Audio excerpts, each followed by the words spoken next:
Today we look at the history of SpongeBob SquarePants. Let's begin. It all starts way back. Meet Primitive Sponge.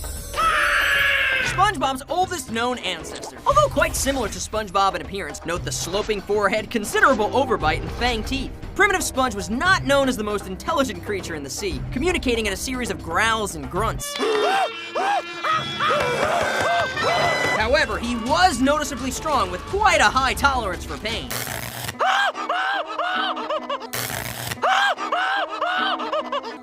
Okay, please stop doing that. It's clearly very painful.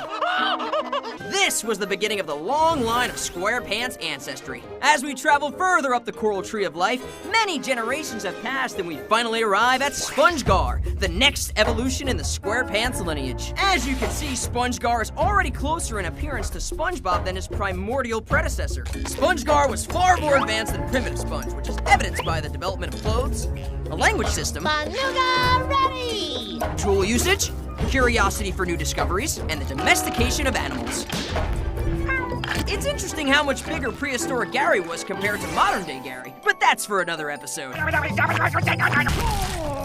It's also important to note that SpongeGar, along with his oddly familiar friends Patar and Squog, had a monumental impact on global history and discovered fire. Now we travel even further up the tree, many generations later. Much later. You get the point. Anyways, we finally get to SpongeBob SquarePants. Howdy do, y'all! Very similar to SpongeBob in appearance, apart from the red bow tie, striped shirt, this little chain thingy, and black bowler hat. Now, SpongeBob was something of a Western hero in his time, saving the town of Deadeye Gulch from Deadeye Plankton years and years ago. Ow! Huh? I hate all of you. In fact, he's the only known SquarePants descendant to live outside of Bikini Bottom, meaning somewhere between SpongeGar and SpongeBuck, the SquarePants clan migrated elsewhere.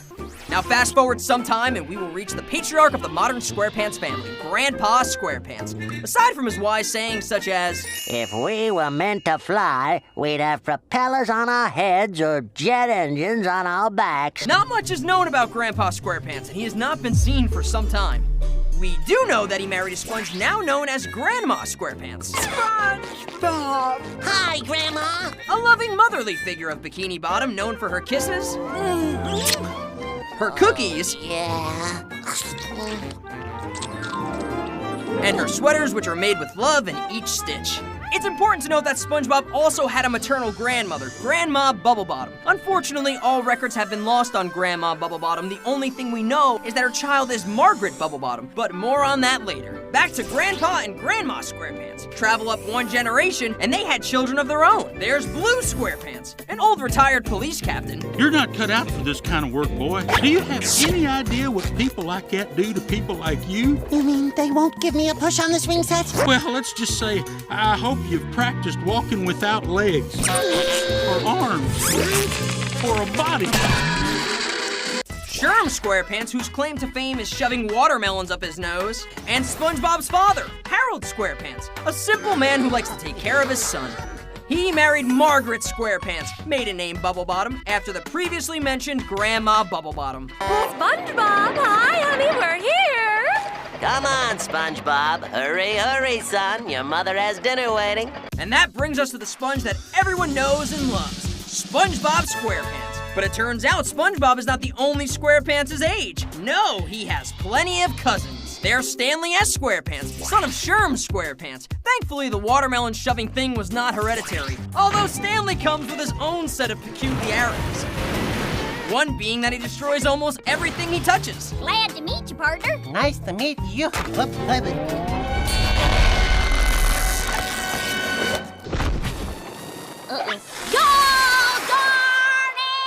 There's Todd SquarePants, parents unknown, who is very similar to SpongeBob in appearance with a slightly quirkier style. And then there's Blackjack SquarePants, parents also unknown, but a cousin nonetheless. Did you come here to quiver like a jellyfish, or did you come to wrestle?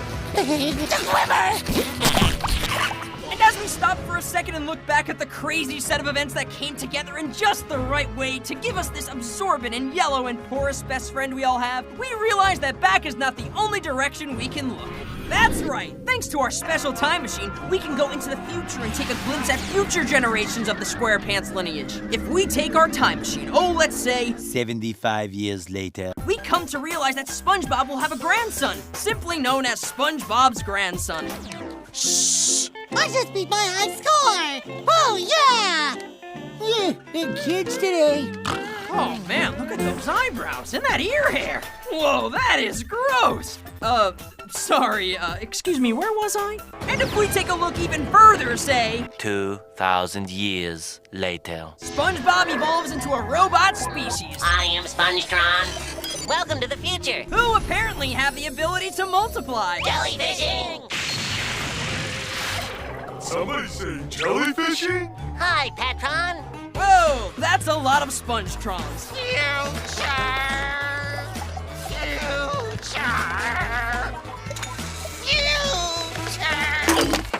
Thanks. Well, that's it. Join us next time as we discover the interesting ancestry in yet another fascinating chapter of Nickelodeon's history on Nick Family Tree.